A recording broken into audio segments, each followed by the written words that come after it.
I'm Atra El-Nashar in Washington. The U.S. and Iran set to hold nuclear talks Friday in Oman. The Trump administration is openly skeptical that progress will be made as tensions escalate between the White House and the Iranian regime.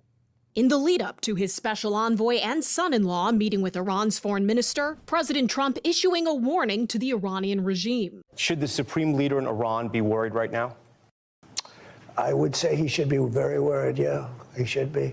As you know, they're negotiating with us. Friday's meeting will mark the first formal talks between Washington and Tehran since the U.S. Operation Midnight Hammer strikes on 3 Iranian nuclear facilities last summer. Iran's foreign minister signals he's only willing to discuss nuclear issues. I'm not sure you can reach a deal with these guys, but we're going to try to find out.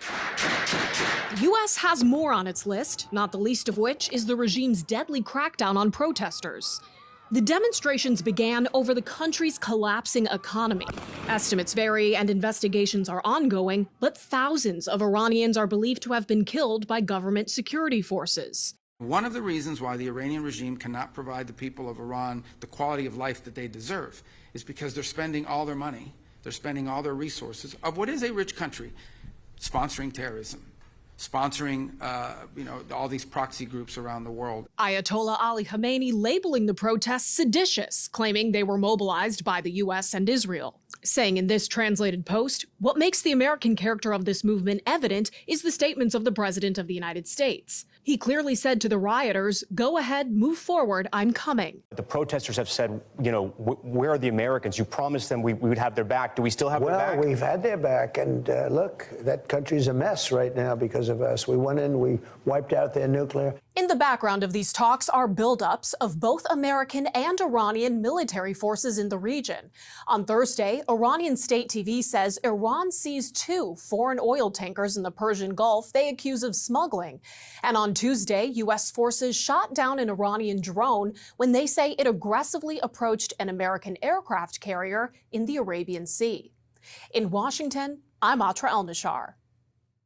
Tense negotiations with Iran as the Ayatollah shows new signs of desperation to hold on to power. We are tracking the latest information out of those meetings that just wrapped up after weeks of military buildup there in the Middle East. And thanks for joining us. I'm Jan Jeffcoat. It is Friday, February 6th, and this morning a big warning for Americans in that region already on high alert. The State Department has issued an alert for U.S. citizens to leave Iran as quickly as possible. We want to get right to Angela Brown at the live desk with these breaking details from those talks. What have we learned, Angela? You know what, Jan, this is a very fluid situation because it seems like right now no direct meetings, but indirect meetings. That's what we're hearing. According to reports, U.S. delegates didn't even meet face-to-face with Iranian leaders. Reports show mediators from Oman first met with the Iranian side to hear their demands after they were escorted out the building, and the U.S. side was allowed in to share their concerns. Now, the mediators say they're focused on working out technical and logistical issues at this point before actually even moving forward. Right now, it's unclear when U.S. and Iranian leaders will sit down face-to-face in person. Now, heading into the meeting, Iran said they only wanted to discuss essentially its nuclear program. It's unclear if that issue will be the only thing they're going to talk about. U.S. leaders had also wanted to discuss Iran's brutal crackdown of nationwide protesters as well. You have Special Envoy Steve Witkoff. You have the president's son-in-law, Jared Kushner, representing the U.S.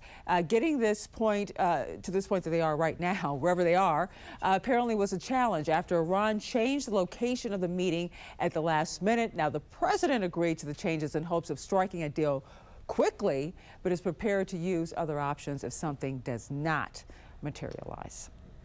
The president has obviously been quite clear in his demands of the Iranian regime. Zero nuclear capability is something he's been very explicit about, and he wants to see if a deal can be struck. And while these negotiations are taking place, I would remind the Iranian regime that the president has many options at his disposal. That's true. The U.S. military is in position right now not too far from Iran. Leaders say they have the ability to strike the Middle Eastern nation at a moment's notice. Now, earlier this week, the USS Abraham Lincoln was forced into action after being threatened by an Iranian-linked drone. They were able to take it out before it caused any damage or injuries. Now, we're staying on top of this very fluid situation this morning. Latest information right here at the live desk.